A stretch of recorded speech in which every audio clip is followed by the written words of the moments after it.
When there is war in a country, it is easy to lose people. Mothers lose children, children lose parents, sisters lose brothers, friends lose friends. Atita is in Gulu town, looking for her friends. All she has is an old photograph, taken 18 years ago. At night, she sleeps on shop verandas with all the children from the villages who are hiding from the rebels. It is a hopeless search, but Atita does not stop hoping. We're 5 of the 10 green bottles in the nursery rhyme that we sang all those years ago in 1985. 5 green bottles standing on the wall of life. 5 bright, smiling faces stare out of the old black and white photo. Our arms are around each other's shoulders, and we are looking towards the camera, our eyes shining. We don't notice the torn clothes that we are wearing. Our legs are covered with brown soil. We smile through our missing teeth. 2003. The photo of my past lies in my hands with the edges torn. It's brown with age. It doesn't shine in the light from the shop signpost above me. I pass the photo to Okema, who sits next to me with his legs crossed. There are a lot of us here, sitting on the floor of the shop veranda. A radio is playing loud music. I'm trying to explain to Okema why I've traveled back to Gulu town to search for the girls in the photo. We sit on the veranda because it's safer to spend the night in the town. The LRA rebels don't come to Gulu town. They only attack the villages. We talk quietly because we don't want to wake the other children who are sleeping. Okema and I are kept awake by the fear of the night. We talk to hold this fear back. In the distance, we hear gunshots from time to time. The faces in the photo are like strangers. I've been away too long. I'm not sure they'll recognize me when we meet. I begin to get an empty feeling inside me. Tears fill my eyes. Okema takes my hand and whispers, "It's all right to cry."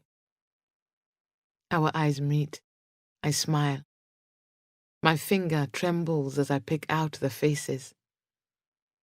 Leica stands close to me in the photo.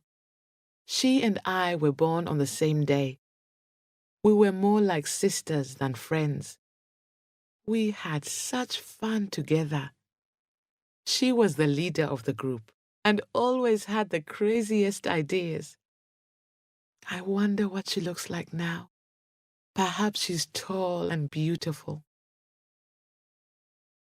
Why did you leave Gulu? Okema asks.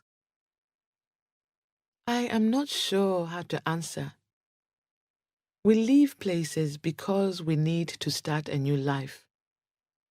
I left because my grandfather, Won Okech, died. I had lived in his house since my parents' death, and after his death, there was no one to take care of me. Then my mother's cousin, Min Komakech, appeared like a rain cloud and took me away to help with her children. I don't know. I lie. I quickly start talking about something else. How many children are left in your family? I'm the last of them, he says. That's why my mother makes sure I come to town every evening. I'm the only one in my family too, I say. We are 2 lonely stars. Sometimes I think this search is hopeless. So much has happened since I last saw my friends. Perhaps they have died, or the rebels have taken them away. But I know I have to find Leica. I know she needs me. All I have is this old photo, which no one recognizes. I spend my days under the sun, moving from place to place, but I get no answers. Okema is asleep. I'd like to sleep too, but I can't. Okema gives a frightened cry in his sleep. I know he has the same dream every night. In his dream, the rebels attack his home and take him away from his mother. That's what happened to all his brothers and sisters. And as they take him away, he can hear his mother's screams. He always wakes up then and finds me staring at him. I tell him that he's safe and that the rebels are only a bad dream.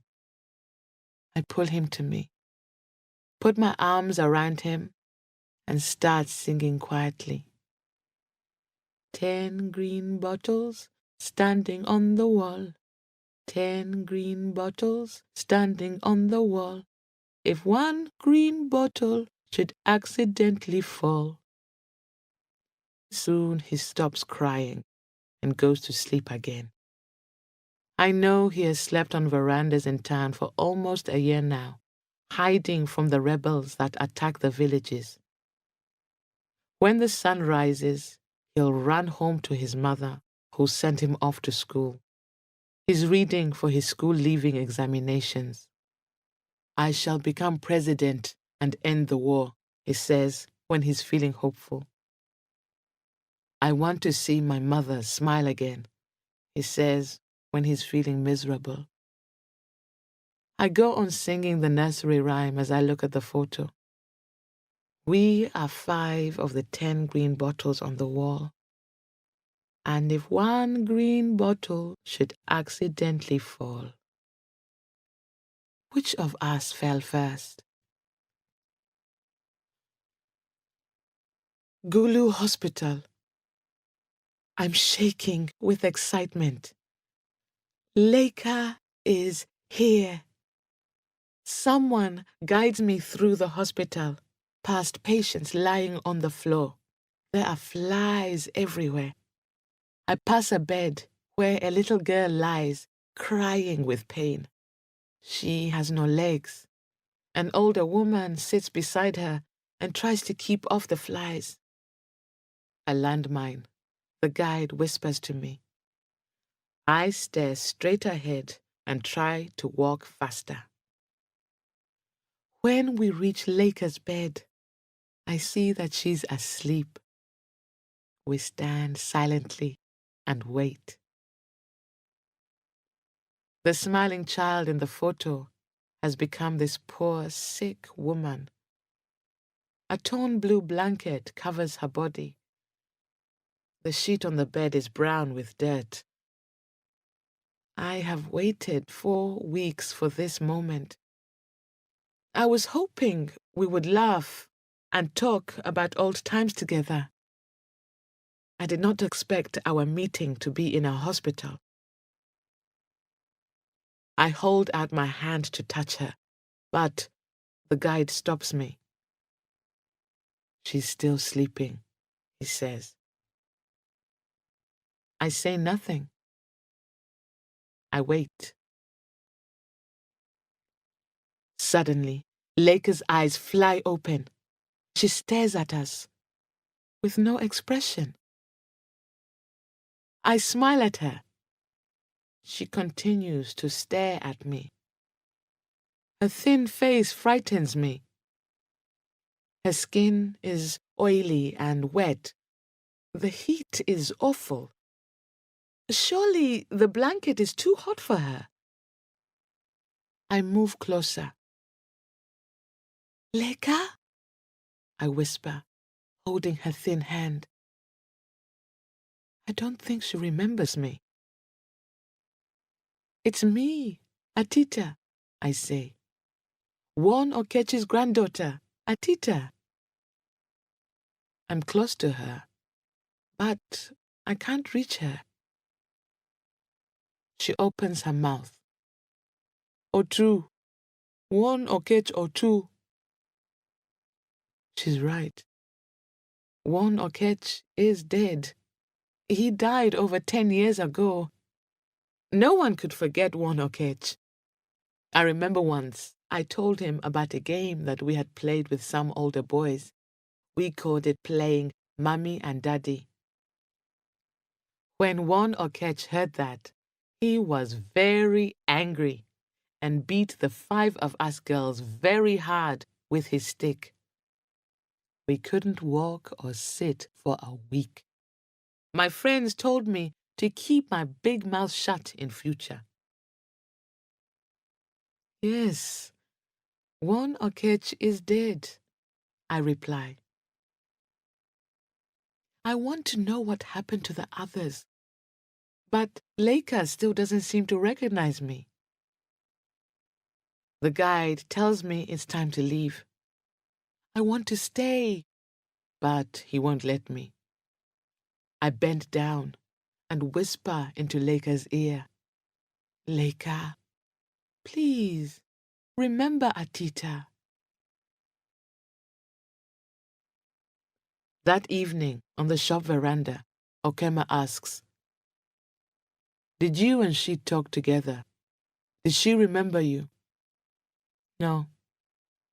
Don't worry. I remember you. Look, I kept a sleeping place for you on the veranda.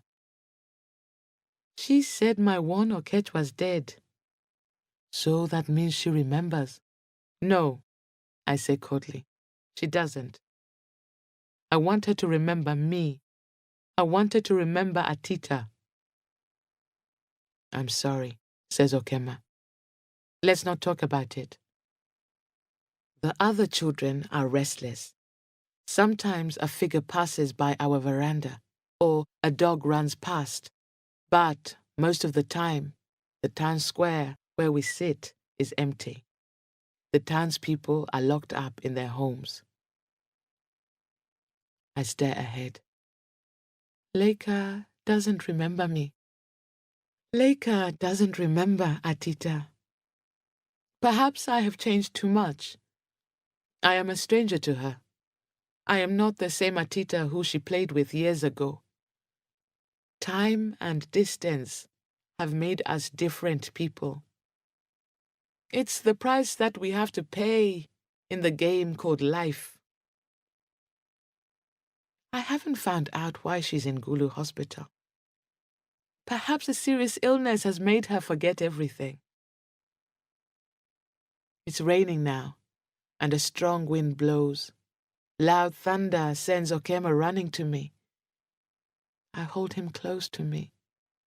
What is he afraid of? The rebels came when there was thunder, he tells me later. We stand because the veranda is so wet. One of the children starts singing, Min latindo, tedo, idiewo. My mother is cooking at night. I join in, happily. It's a song that Leica and I used to sing when we were young.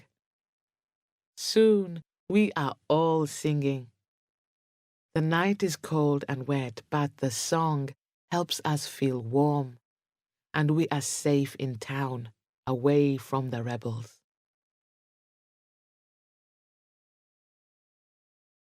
In the morning, it feels good to be still alive.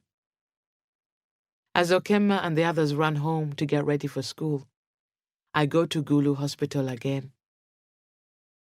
I can't take anything to give Leica. There isn't much food around, and I have no more money. Today, as I sit beside her bed, I hold her hands and repeatedly tell her, I'm One Okech's Atita. O2, One Okech O2, she replies. Yes, One Okech is dead, I say. She reaches out to feel my face. I hope that today she'll remember me.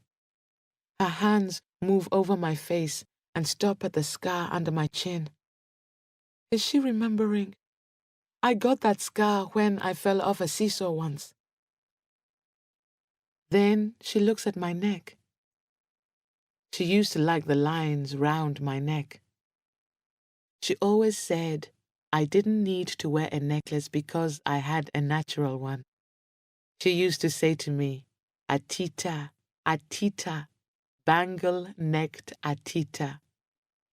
If she says it now, I will know that she has remembered me. I watch her face and wait, hoping and hoping for a smile, which will tell me that she knows me. Suddenly, she pulls away from me. Her eyes are empty, without expression. I want to sit here until she remembers me. I've learned she was found lying in the street near the hospital. No one knows her story, but it will be the usual one. If she can remember the past and the good times, perhaps it will help her get better. She hasn't talked since she came here. Leka! I call. No answer. Nothing. I have something to show you, I say. I take out the photo and hold it before her eyes. I hold my breath, hoping she will remember. She stares at it. Do you remember? I point to the faces. See? You're here in the photo. I am beside you. Atita, see? There are the others. Oyela, Adomping, Lamwaka. I'm getting restless. Perhaps Leka will never remember anything. But I'm sure she can tell me about the others. 5 bright smiling faces in a photo. 5 green bottles standing on a wall. Which of us fell first? I come here every day. I have to help Leka. Each time I say, one okech, she gives the same reply. Otu, one okech otu. Yes, one okech otu. I repeat her words. But I'd like to tell her about my little friend, Okema, who wants to become president and end the war. No more sleeping on verandas to escape the rebels. A life when we can laugh and grow fat from being lazy. Okema wants to make that happen. Another evening on the veranda, Okema asks about Leka. She's fine, I say without looking at him. Nearly fine. You should leave Gulu, Okema says, and go back to your comfortable life, where you lived before. It's crazy looking for friends who won't remember you. I spend the nights on the veranda because my friends lived like this, while I slept safe and warm. I am ashamed that I was not with them. The rain washes away the pain in my heart. I tell Okema he cannot understand why I visit Leka every day. A cameraman walks past and takes pictures of us. Okema spits at him. Why did you spit at him? I ask. He's making money out of our misery. Perhaps he's from the newspapers. You're new to this business of homelessness. Okema is right. I know nothing about this nightlife. Tonight we hear heavy gunshots. The voices of the other children stop, and the radio is turned off. Okema recognizes the kind of gun. He knows all the different guns and the sounds they make. Leka manages a smile today. She's a little friendlier. Again, her fingers feel my face and the scar under my chin. She touches it with one finger. Perhaps the scar is saying something to her. She smiles. Atita, she whispers. Yes, Atita. One Okech's Atita. I take her hand. Oh, two, one Okech, oh, two. I'm here, I whisper. Leica pulls away her hand and starts rocking on the bed. I look in her eyes and find myself traveling down a dirt road. Now I'm behind one Okech's house. The five of us are standing under a mango tree, laughing. We have just made a seesaw. I sit on one end, then Leica jumps on the other. As the seesaw goes up, I fall off and my chin hits the ground. I scream in pain. Leica stops rocking. Her eyes are empty again. My heart is beating fast as I remember what happened that day. Okema sits on the veranda, studying. His examination is soon. I don't talk to him this evening. I let him read. He has to work on his dream of becoming president. Who knows? He may bring us the peace that he promises. When I visit Leica next morning, it's like the first day. There is no expression on her face. And I have so many questions to ask her. I help her to sit up and drink some black tea. I pull out the torn photo and point to the other girls. Leica, tell me about Oyela. She looks at me. Her eyes tell me she recognizes the name. What happened to Oyela? I ask. She suddenly seems to be in pain. She starts rocking. I try to calm her, but she only rocks faster. Her eyes take on a dreamy look and her words are hurried and strange. The men came to the village and took them away. They tied them with ropes and made them walk a long way. Some of the men hit the girls with sticks or with their guns to make them go faster. Someone fell and stayed on the ground. She turned her face. Oyela, our Oyela. One of the gunmen shouted to her to get up. On her face was fear, and then nothing. She was ready to die. Do you want to rest? The man asked. Yes, she said in a weak voice. You can have your wish. He laughed as he shot her between the eyes. She made no sound. Later, the other girl ran away and came to Gulu Hospital. Leica stops rocking. She's breathing fast. She starts laughing wildly, crazily. I leave her bedside and run outside. I cry. In the photo, Oyela's smile has gone, and so has her face. Instead, there's a patch of grey. I stare at the sky. It's still blue, and the hospital still stands there. Oyela is dead, I tell Okema that evening. I'm sorry, he says, and holds my hand. We sit close together on the veranda. It's another cold, starry night. I look up at the sky and see a full moon. Perhaps the gods up there are looking down at us and laughing at our misery. One day this will end, Okema says. Yes, I say hopelessly. Today, Leica smiles brightly when she sees me. She looks different now, with her hair cut and clean. The wild look has gone. As I sit beside her, she touches the scar under my chin. I help her off the bed. We walk slowly to the door and go outside, where we sit under the large mango tree. She likes it here and lies on her back with her head on my knees. I don't know how long we sit there under the mango tree. We watch the sun disappear and see the shadows get longer as they fall on the hospital windows. Leica lifts her head and looks at me.